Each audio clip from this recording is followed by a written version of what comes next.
चाहे वो बेटी बुआ का मुद्दा हो, चाहे वो तुष्टीकरण का मुद्दा हो, चाहे वो हिंदू मुसलमान हो, जय श्री राम हो, कैलाश विजयवर्गीय साफ तौर पर आरोप लगा रहे हैं कि ये तो ममता बनर्जी और डीएमसी के दिए हुए मुद्दे हैं। क्या आपके पास जमीनी हकीकत का कोई मुद्दा नहीं है तिवारी जी? क्या रोजगार, क्या विकास, क्या बंगाल में तरक्की, ऐसा कोई मुद्दा आपके पास नहीं है और आप बीजेपी के पीछे लग गए हैं कि बीजेपी जो मुद्दा छेड़ेगी आपके पास कोई विकल्प नहीं है? आपको इतना डर लग रहा है आज बीजेपी से? देखिए, बंगाल में बच्चियों की शादी के लिए 25,000 रुपया दिया जाता है रूपोश्री के माध्यम से। बच्चियां स्कूल में पढ़ाई करें उसके लिए कन्याश्री के माध्यम से पैसा दिया जाता है। बच्चियां स्कूल जाएं उसके लिए उन्हें सबूत साथी के माध्यम से साइकिल दिया जाता है। गरीब लोगों के लिए 5 रुपए में भोजन दिया जाता है। मुफ्त में राशन व्यवस्था है, राशन यहाँ पर लोगों को मुफ्त में दिया जाता है। कोरोना के समय सारी जो स्वास्थ्य सुविधाएं हैं वो मुफ्त में दी गई। स्वास्थ्य साथी के माध्यम से मुफ्त में यहाँ पर ट्रीटमेंट की व्यवस्था है, चिकित्सा की व्यवस्था है।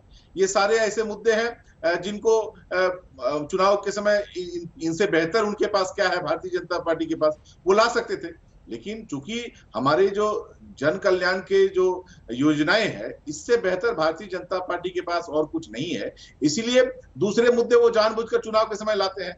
लेकिन बंगाल की जनता जानती तिवारी जी कि जी तिवारी जी, अगर इतने लोक कल्याणकारी कार्य और इतनी सारी योजनाएं आपकी सरकार ममता बनर्जी ने की हैं, तो फिर जब जय श्री राम का नारा लगता है तो अचानक से ममता बनर्जी आपकी नेता को गुस्सा क्यों आ जाता है? वो बीजेपी को क्यों लपकने देती हैं उस मुद्दे को? क्यों आपको ये कहना पड़ता है तिवारी जी कि बंगाल को सिर्फ बंगाल की बेटी चाहिए? नहीं, देखिए, हम ये सही बात है कि जन कल्याण की बहुत सी योजनाएं चलाते हैं, लेकिन व्यक्ति के रूप में हमारी स्वाधीनता है। जब हम देखेंगे कि वो राम जो मर्यादा पुरुषोत्तम है, वो राम जो हमारे हृदयों में बसते हैं, उस राम को राजनीतिक लाभ के लिए कोई रास्ते पर ला रहा है, कोई चौराहे पर ला रहा है, तो व्यक्ति के रूप में ये हमारी जिम्मेदारी होती है कि हम उसका विरोध करें। क्योंकि क्या आपको नहीं लगता कि आप बीजेपी के ट्रैप में तिवारी जी फंस रहे हैं? बीजेपी चाहती है कि आप हिंदू मुसलमान हो, ममता बनर्जी की मुसलमानों वाली दुपट्टा लपेटे हुई दुआ मांगती हुई तस्वीर, तो क्या आप ट्रैप में फंसते हैं? आपको डर लगने लगता है? आपको डर लगने लगता है? ऐसा नहीं, हम हर चीजों को राजनीतिक रूप से नहीं सोचते। और ये सही बात है कि जब मस्जिद में जाएंगे तो सर पर कपड़ा रखते हैं, वो तस्वीर ये दिखाते हैं। लेकिन मंदिर में जब जाकर माँ की पूजा करते हैं, छठ पूजा में जब छठ की डाली लेकर माथे पर ममता बन जाती है, वो तस्वीर ये नहीं दिखाते हैं। हर चीज में हम राजनीति नहीं करना चाहते। और भारतीय जनता पार्टी को एक मुद्दा मिल जाएगा, इस डर से हम अपना संस्कार छोड़ दें, ये ठीक नहीं है। चुनाव जफर जी आपकी बात का जवाब देना चाह रहे हैं, ठीक है तिवारी जी? को नहीं छोड़ेंगे। तिवारी जी, एक रिएक्शन आलोक शर्मा जी और प्रोफेसर रागी से भी हम ले लेते हैं। जफर भाई आते हैं, क्योंकि कांग्रेस भी आप पर सवाल उठाएगी, हिंदू मुसलमान करने का आप पर आरोप लगाएगी, आलोक जी कहेंगे, तो आप एक साथ जवाब दे दीजिएगा।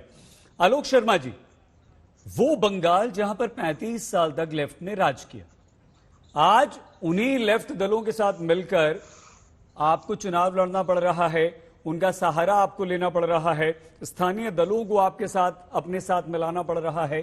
क्या आलोक शर्मा जी आपको यह लगता है कि बंगाल में ईमानदारी के साथ कांग्रेस पिछड़ गई है और ममता से टक्कर में बीजेपी काफी आगे निकल चुकी है?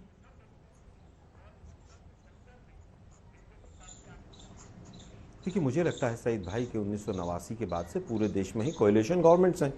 पिछला चुनाव अगर आप देखेंगे आज से 10 साल पहले, तो उस समय पर ममता जी और हमने मिलकर चुनाव लड़ा था और हमारे 42 एमएलए थे और उसी की वजह से ममता जी की सरकार बनी थी।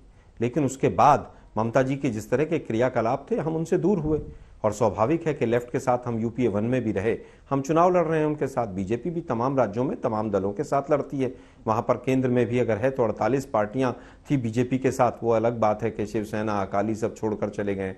लेकिन दुर्भाग्य यह है सईद भाई कि आज का जो विषय है, आज का विषय यह है कि केंद्र सरकार जो आज वहां पर वोट मांग रही है, 7 वर्ष हो गए आपको। हम पूछना चाहते हैं, रोहिंग्या और बांग्लादेशियों के ऊपर आपने इतनी शोर मचाए, इतने चर्चे किए, तो कितने रोहिंग्या मुसलमान आपने लाला रामदेव के ट्रक में भरकर भेजे हैं बांग्लादेश? 100 स्मार्ट सिटी में से कितनी स्मार्ट सिटी वेस्ट बंगाल को मिली है? एक एयरपोर्ट का नाम जफर इस्लाम भाई बताकर जाएं जिसकी नींव मोदी जी ने 7 साल में वेस्ट बंगाल में रखी हो और उस पर हवाई जहाज उड़ने लगा हो। एक सेंट्रल गवर्नमेंट की यूनिवर्सिटी कोई जिसकी नींव मोदी जी ने रखी हो और उस पर बच्चे पढ़ने लगे हो, उसका नाम बताएं।